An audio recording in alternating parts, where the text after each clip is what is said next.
Happy Thursday, everyone. Meteorologist Andrew Wilson here with an update to the forecast. As we like to do every Thursday, we like to get you planned and ready for the weekend ahead. You know, we do our weekend weather updates every Thursday afternoon at 2:30. Every Monday, we do the weekday weather updates at 2:30 there. We also did an update yesterday. You know, sometimes when we have a little bit more in the way of active weather, we're going to be doing updates in between the weekday and weekend weather updates. That way you can stay informed on what you can expect as far as impactful weather, like the big heat wave that we have going on right now. We're going to talk more about that in a moment. Looking off to our north and west, though, you notice that there's a little bit of other active weather things going on, events going on. That's up towards Nashville. Look at Middle Tennessee. They're really dealing with a lot of strong storms right now. Now, these storms look like they're going to miss us just off to the west. We're probably still going to get a little bit of rain for some of our communities here in North Georgia from this, but as far as the severe risk is concerned, it is looking like that is going to stay further off to the west. We're going to take a deeper look into that here in just a moment. But let's talk about one of the things that's impacting us a little bit more right now, the air quality. It's low right now. It's actually down to the unhealthy for sensitive groups. That's why we have an air quality alert in place. This air quality alert is just letting us know that if you're maybe somebody who has asthma or COPD or another breathing disorder, maybe it's a young infant within your household, or maybe it's somebody who's older, some people who are a little bit more sensitive to breathing issues, they may be having a little bit more trouble here as we head throughout today and into tomorrow as well with breathing issues due to the fact that there's a little bit more in the way of pollutants that could be in the air. Thanks to the fact that we have high pressure overhead, that's kind of allowing air to sink down to the surface, kind of trapping some of those pollutants closer on down to the surface, and again, making it a little bit harder to breathe outside. You can kind of see that haze. This is right at sunrise here in Atlanta. You can see the hazy conditions out there, and moving through the time lapse, you see that it kind of sticks around. Again, those pollutants kind of getting drawn down to the surface. I was actually walking through my neighborhood last night in Cherokee County. You can kind of tell that there was a little bit more to the air, and some of that's the humidity to come along with it as well, but it's also some of the pollutants that we have out there in the air. So current conditions, you can kind of see the hazy weather that we have over Atlanta at the moment, looking towards downtown. That's the current condition. So we just saw the time lapse a moment ago. It didn't look much different. And then we look off towards the Sandy Springs area, closer on over towards the King and Queen Towers, there on the north end of the perimeter. You can kind of see similar conditions off towards Truist Park. And then we look out towards the airport. Everything moving smoothly out there, no big concerns, but know that it is a travel weekend, so there's going to be a lot more traffic out there, I guess you could say, at the airport, and it could mean that things are a little bit slower, let's say through TSA, and we may start to see some things slow down other than weather impacts. That delay information that you saw on the screen, that's mainly as far as the weather is concerned. Taking a look at temperatures as far as 2:33 p.m., and there are 2:34 now in the afternoon here on Thursday. 89 in Atlanta, 89 in Peachtree City, 90 in Thomaston. The hottest temperature we've had so far this year in Atlanta, 92. We're going to be right up there, maybe even above it as we head throughout this afternoon. We may beat that today, so be ready for that big heat. Again, make sure that you're being safe outside. You don't want to take any risks by not drinking enough water, not taking enough breaks. It's best to take it safe this time of year. Take a look at the temperatures over the last few days. We've been either at average or above average ever since we got there closer on over towards the, towards the middle to end of the month of June here. You see that we hit 92 just a few days ago, 91 the day after. 2 days ago, hit 89 for the high. That is the average. And then 90 degrees there just yesterday. Temperatures have been trending a little bit more above average, but they haven't necessarily been in that really dangerous range just yet. I'd say it could still be considered dangerous, especially for sensitive groups. You want to make sure, again, that you're staying hydrated. But we don't have any heat advisories on the Georgia side of the state line. Looking over to Alabama, you can see that we do have Cleburne and Randolph County under that heat advisory. They have excessive heat warnings further off to the west, wherever that central area of the area of high pressure, upper level high pressure, is located. That's kind of what's driving this heat wave that we have across the southeast, but still no heat alerts here in North Georgia. You should still be paying attention to your body though and what it's telling you. The differences between heat exhaustion and heat stroke: if you're feeling faint or dizzy, excessive sweating, cool pale, clammy skin or rapid weak pulse, that could be heat exhaustion. But what's really important to note, if you stop sweating, you notice you stop sweating outside and your skin starts to get hot, that heat exhaustion may have gone further, a step further to heat stroke. If you have heat exhaustion, there's some things that you need to do, like drink plenty of water, find an air conditioning place, take a break, maybe a cool compress, put it on you. But if you have heat stroke, always remember to call 911. You want to make sure you're staying safe out there in some of that big heat. Again, the hottest temperature we've had so far this year was 92. That was back on June 25th. On the 26th, we hit 91, but as we hit throughout the next few days here, you see that we are expecting to get hotter than that. Today, going to be hotter than that, hotter than the 92 degrees, 96 there for Friday, 97 for Saturday, and then you see the temperatures starting to go down there as we head into Sunday, Monday, and Tuesday, but still numbers that are going to be added to the hottest temperatures that we've had so far this year, all the way there even through Tuesday. You see the average high at 89.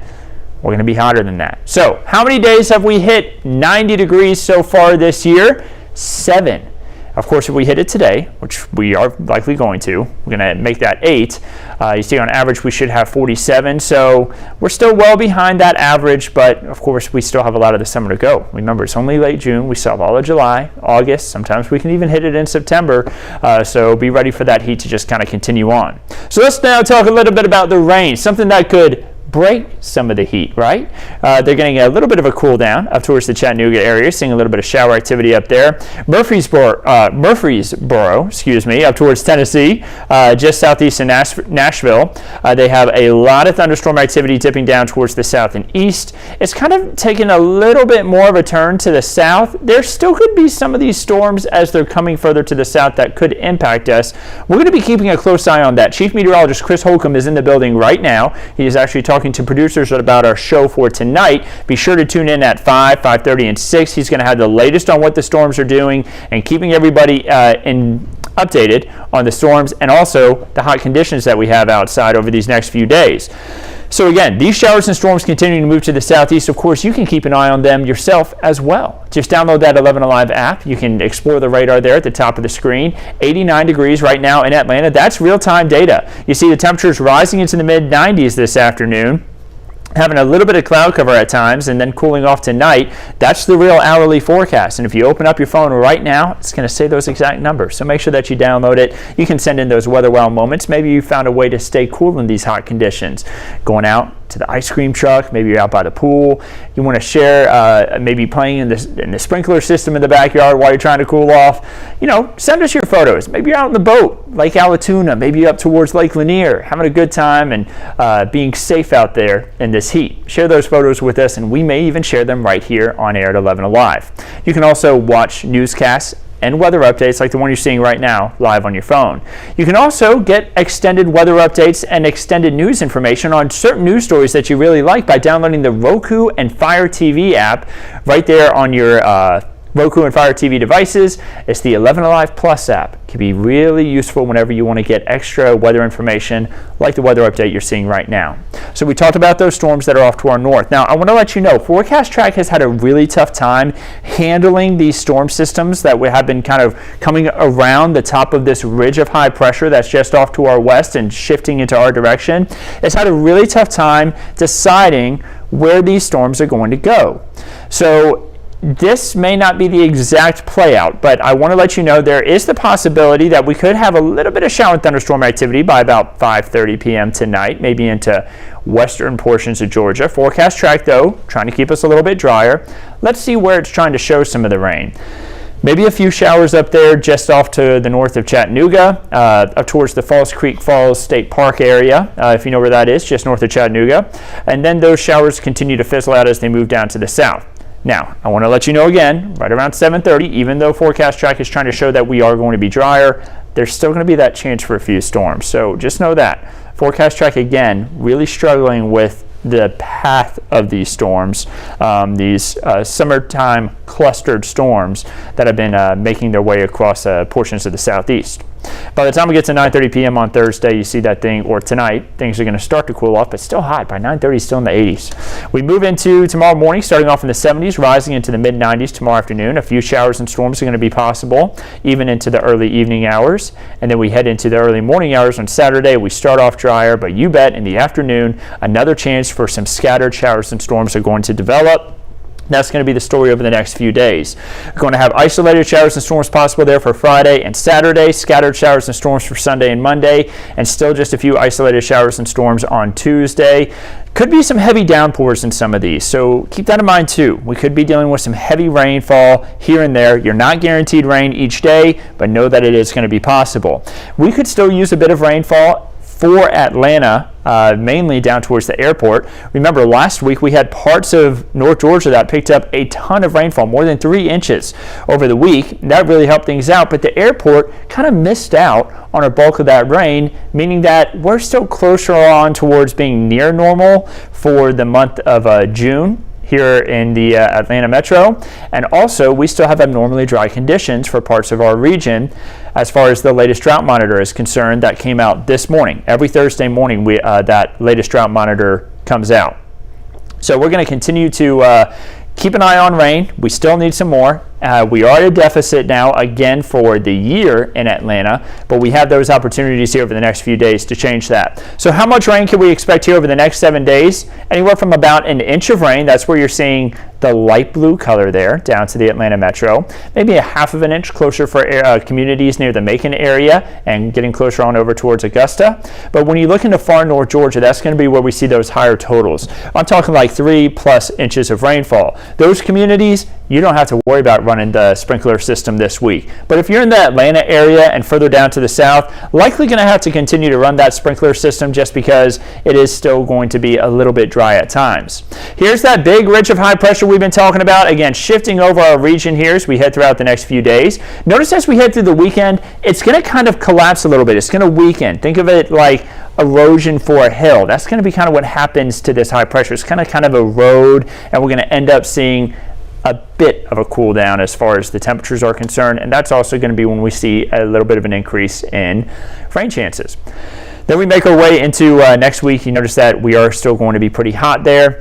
Looking at the tropics, we're going to have a low chance for tropical development over the next 7 days there into the areas just northeast of the Lesser Antilles. We'll keep a close eye on that, but likely not going to be a threat to us. And then Hurricane Adrian is out in the Pacific. This is not the Atlantic. Remember, the Pacific carries a different list of names. So Adrian is out there in the eastern Pacific. It's moving away from land. We'll keep you updated on it, though. Not going to impact us here in the Atlantic Basin. And then you see the next name on our list here in the Atlantic would be Don if we get another one. Of course, a lot of the season to go. Peak of the season isn't even until September 10th. Let's look at that 7-day outlook. Looking like we are going to be having some hot conditions here as we head throughout the next week. The 4th of July, 91 degrees, 30% chance for a few isolated showers and storms, and then a slight chance for rain there on Wednesday. Now, typically we look at the 8 to 14-day outlook, but we're running out of time for our update today. I want to give you a quick look at the weekend getaways. Looking like it is going to be pretty hot here from most of the locations around us. A few storms there in Gatlinburg, Tennessee, as well as up towards Lake Lanier. Looking great if you're headed down to the Emerald Coast, though. Of course, you can always get updates here at 11 Alive on 11alive.com, and then, of course, from the 11 Alive app. Have a wonderful week ahead of you, and we'll keep you updated on everything right here at 11 Alive.